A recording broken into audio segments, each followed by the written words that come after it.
Okay, guys, plants have feelings. And as an emotional response to a threatening situation, they can even scream. Is this a myth? Yeah, yeah. Have you heard this one? You know, I do remember there was a guy who took plants and hooked them up to a polygraph machine and did some tests. Well, in fact, back in the late 60s and early 70s, he was a world polygraph expert. He developed this theory that plants, eggs, yogurt, all these things have a way of communicating on an emotional level that we don't even perceive or understand. The concept of primary perception may be a little out there for some people. It means that all living organisms on Earth, from a whale, a human being, a plant, right down to a single cell, is interconnected, able to feel all sorts of emotions and to communicate with ESP. The theory was developed by the founder of the FBI's polygraph unit, Cleve Backster. I've been reading the experiments of Cleve Backster. When he thought about burning the plant, the needle on the polygraph jumped, as if the plant could actually read his mind. To put his theory to the test, the team is going to recreate some of his original experiments. First, to see if vegetation really does have feelings, they're going to get a plant, hook it up to a polygraph, subject it to physical and mental stress, and see if they get a reaction. Grant, do you know how long we've wanted one of these? Yes. And I don't mean a box. One genuine Stolting 22600. Oh, I hear something rattling already. The same model polygraph used in the, you guessed it, original Baxter experiments. Oh, sweet. I saw Meet the Parents. I know how these things work. Ever done time in prison, Jack? When humans are in situations of stress, such as telling a lie to someone, the theory is there are often changes to their body. Their heart rate goes up and they sweat more. It's the GSR, or galvanic skin response component of the polygraph, that measures the amount of sweat. It does this by putting out a tiny electrical current that monitors any change in the skin's conductivity.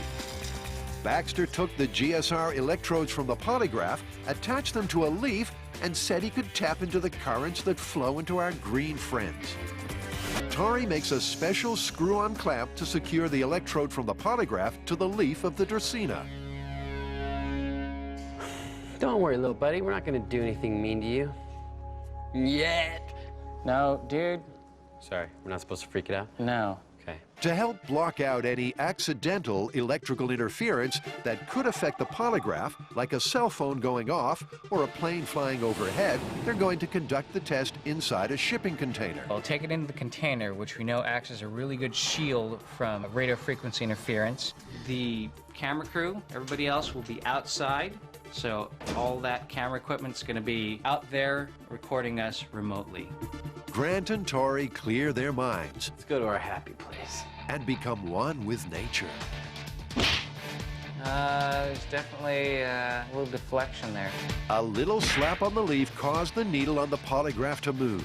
Could it mean the plant is feeling fear and pain? Plant's kind of twitching. Because he knows what's coming. To up the ouch factor, Tori pulls out the heavy artillery. Whoa, huge spike. The needle moved way more when the strength of the attack was increased. Each time we hit the plant with the fire extinguisher, the needle pinned. The boys are baffled, but move on to test if plants can read minds. This time, Tori's not going to touch the plant at all. He's just going to imagine hurting it. Think about something specific to this plant, and I want you to really, you have to really intend to do it. Like, I am going to do this. I'm going to kick your butt. Ready? Had a good baseline. I gave it a mental picture, picturing it burning on fire. The needle jumps. Are you serious? Stop, stop. No way. Tori had a thought, and the plant reacted. What the heck was that? I don't know. Okay, you're not touching the plant, is that correct? No, I'm not touching anything. All I'm doing is I'm staring it down and imagining it in flames. Is the Dracaena tapping into Tori's consciousness and terrified of being burnt? Okay, that's it for today. I mean, I'm not saying I believe this, but Yeah. it's kind of hard to dispute the ink. Even engineer Grant, man of science, is taking off his skeptic cap. If I were to say that it was a random occurrence, be some pretty amazing coincidences going on. It boggles the mind. They